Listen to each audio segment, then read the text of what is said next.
easiest way to access Avira Connect is from the device where your Avira product is installed. Click the Avira icon in the system tray and then click the button with your name in the Avira panel, and you will be redirected to the account without having to input email address or password.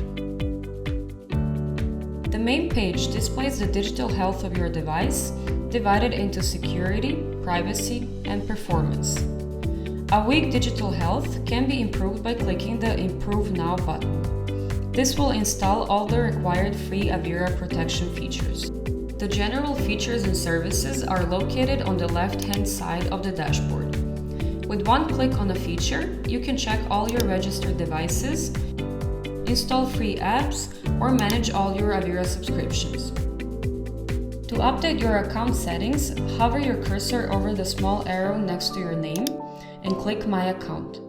In the Profile tab, you can update your profile picture, your account details.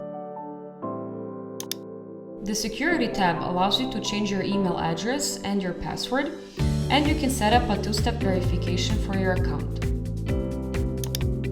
In the Billing tab, you can update your payment details,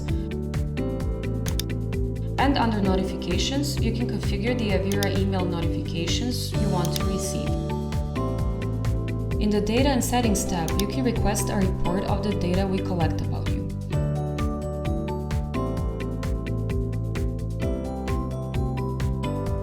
Here you can also delete your account.